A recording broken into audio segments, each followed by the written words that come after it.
जी good morning, स्वागत है आपका। और अपनी प्रश्नावली 3.4 शुरू करने जा रहे थे। इससे पहले मैंने आपको सार्वगुणनखंड के बारे में बताया। सार्वगुणनखंड क्या होता है, और अब बात करते हैं सार्वगुणज की। सार्वगुणनखंड क्या है, मैंने आपको बता दिया था कि जब कोई संख्या दो संख्या साथ में आती है और दोनों में जो कॉमन होते हैं गुणनखंड, जैसे एक संख्या 6 है, एक है 10, इन दोनों में किस किस का भाग जा रहा है। अब इनमें समान कौन से, दो का भाग दोनों में जाता है, 6 में भी जाता है, 10 में भी जाता है। दो क्या है, सार्वगुणनखंड।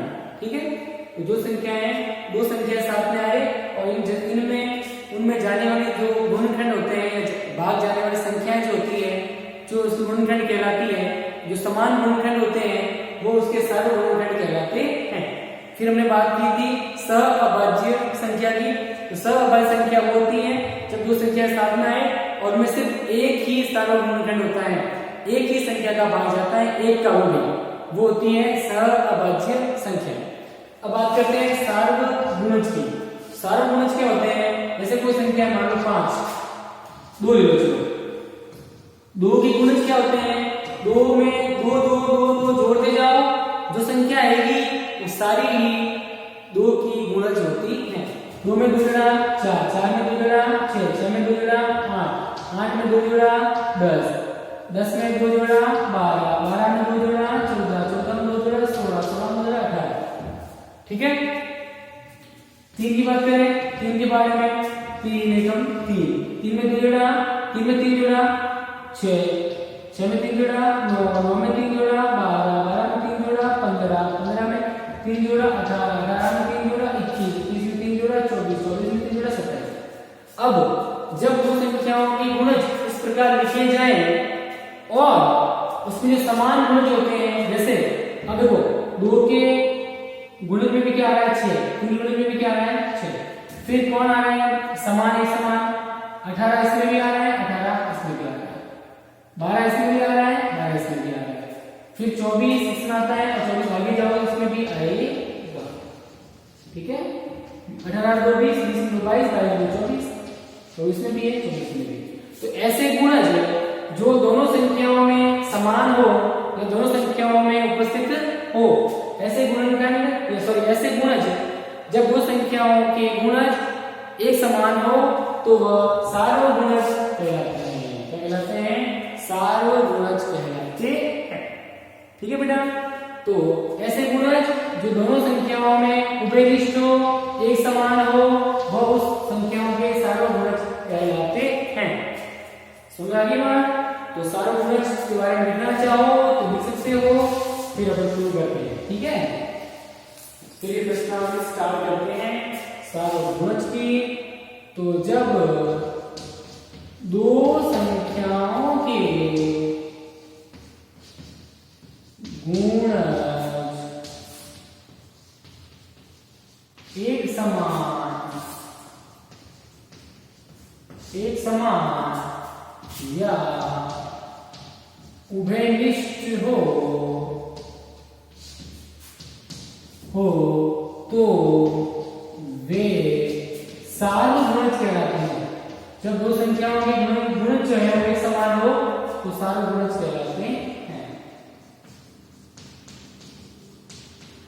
ओके, चलिए एग्जाम्पल लिखना चाहे दे सकते हैं, उदाहरण सभी हम लिखे दो के गुणज,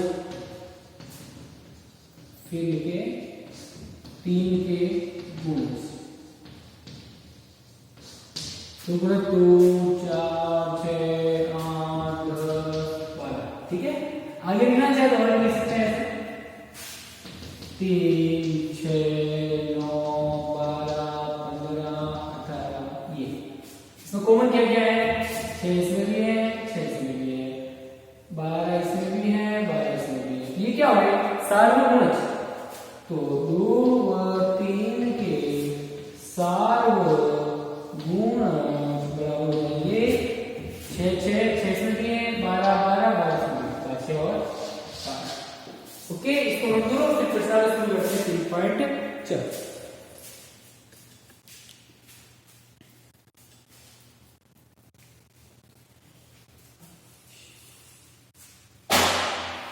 लिख लो इसको आराम से।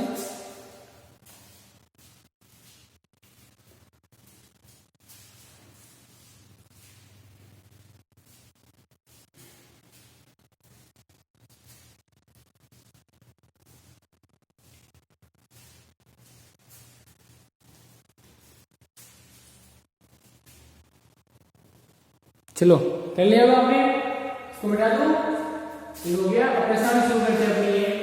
3.4 प्रश्न 3.4 क्वेश्चन नंबर फर्स्ट क्या है, निम्न के सार्वगुणनखंड ज्ञात कीजिए। निम्न के सार्वगुणनखंड ज्ञात कीजिए। फर्स्ट है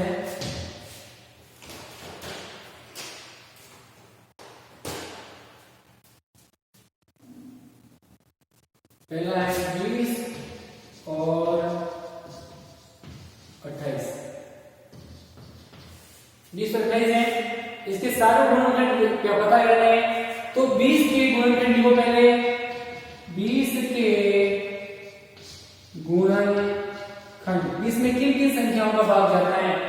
1 का जाता है, 2 का जाता है, 3 का नहीं जाता 20 में भाग, फिर 4 के बारे में जाता है, 4 का जाता है, 5 का भाग जाता है, 6 का नहीं जाता, 7 का नहीं जाता, 8 का नहीं जाता, 9 का, 10 का जाता है, 10 दूनी 20, फिर जाता है 20 का खुद का, और किसी का भाग नहीं जाता।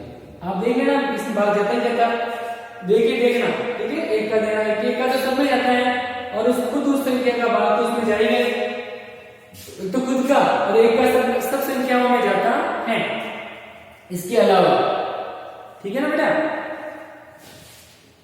तो अब लिखते हैं 20 और 28 के गुणनखंड लिख रहे हैं। अब देखो 28 के गुणनखंड, 28 में किन किन संख्याओं का भाग जाता है। तो 28 के गुणनखंड में 1 का तो जाएगा ही, फिर 28 में 2 का भाग जाता है, क्योंकि पीछे क्या है 8। अभी हमने विभाज्यता के नियम पढ़े हैं, जिस संख्या के पीछे 8 हो उसमें 2 का भाग जाएगा।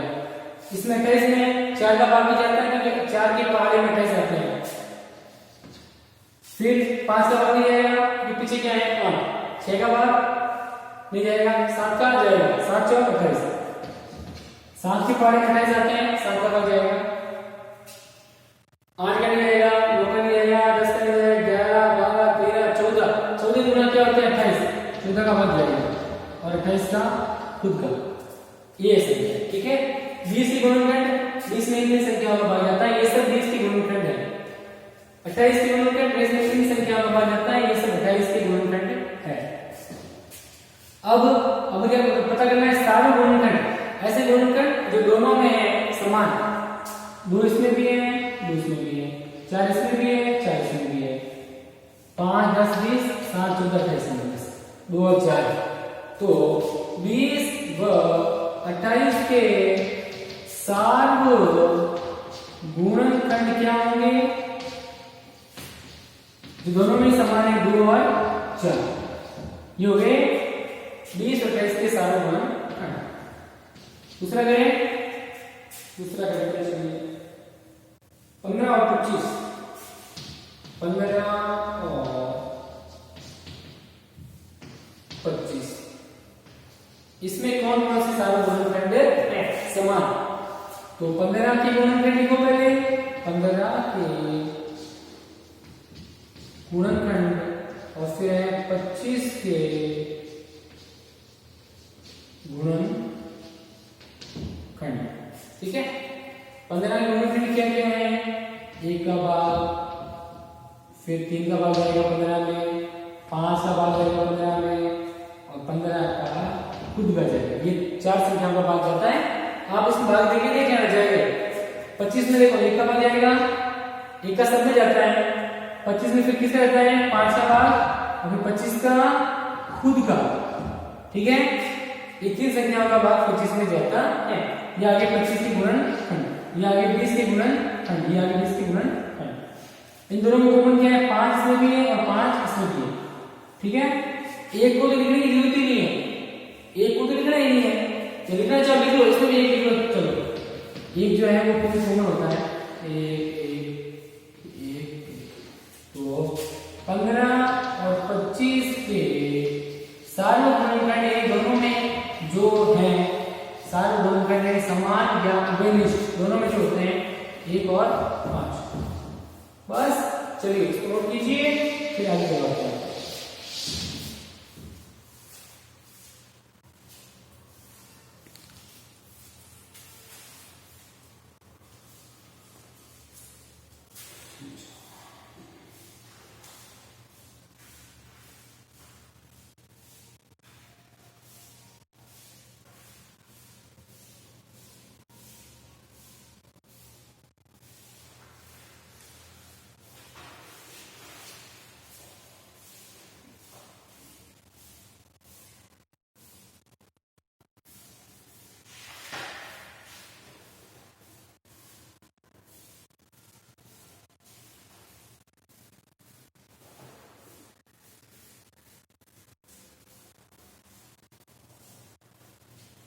चलिए लिख लिया होगा आपने, मीटर लिखते हो उसको, फिर इसके आगे बढ़ते हैं उसको।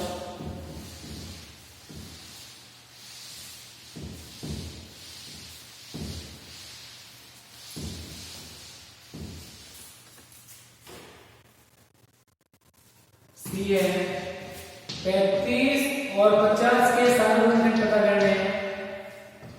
35 के गुणनखंड पहले निकालो, तो 35 में किन किन संख्याओं का भाग रहता है? एक का बजाय सब में जाता है, एक का भाग सभी संख्याओं में जाता है। फिर 35 है तो देखो 5 का भाग जाएगा, 5 और 7 35, फिर 7 का भाग जाएगा, 7 और 5 35 और 35 का खुद का, ये संख्याओं का भाग जाता है। फिर 50 है, 50 के गुणनखंड पहले 50 के गुणनखंड पता करो। 50 गुणनखंड क्या होते हैं? 50 में 1 का भाग होता है, पीछे 0 है, 2 का भाग भी जाएगा, 3 का भाग भी जाएगा, क्योंकि 0 आ गया, 4 का भाग पूरा नहीं जाएगा, 5 का भाग जाएगा। फिर 50 है, 10 का भाग भी जाएगा, 25 का भाग जाएगा, 25 गुना 50, ओके, 50 का खुद का। अब कॉमन क्या है? ऐसे कौन से गुणनखंड है दोनों में समान है? तो 5 में भी है, 5 में भी है, एक इसमें भी है और एक इसमें भी है। एक तो होता ही है सब में, ठीक है ना? तो लिखो यहाँ पे 33 और 50 के सार्वगुणनखंड या उभयनिष्ठ गुणनखंड 1 5 1 5, तो 1 और 5 दोनों में समान है। इसका डी कर लो, चौथे का पहले कर ली 56 और 120, 56 और 120, 56 के गुणनखंड निकालो पहले। 56 के गुणनखंड 56 में किसकी संख्या आएगा? 1 का जाएगा तो पीछे क्या है? 6, तो 1 का जाएगा, 2 का भी जाएगा तो पीछे 6 है, 3 का नहीं जाएगा, 4 का जाएगा, 5 का नहीं जाएगा, 6 का भी नहीं जाएगा, 7 का, 7 और 56, 7 के बारे में 56 आते हैं, 7 का जाएगा, 8 के बारे में भी आते हैं, 8 का भी जाएगा, 56 आते हैं। और किसके बारे में? 14 के बारे में, 14 चौक 14 का 14 14 बिहार 14 14 उठा के 14 बिहार 14 56, 14 के बारे में भी 56 आते हैं, 14 का भाग जाएगा। फिर जाएगा अपने 28 का और 56 का फिर खुद का, ठीक है? ठीक है भाई, 18 के बारे में आते हैं, 18 36 54 19 के बारे में आते, चलो ठीक है। फिर 28 के बारे में आ गए 56, फिर 120 के गुणनखंड लिख लो। 120 में किसकी संख्याओं का भाग जाता है?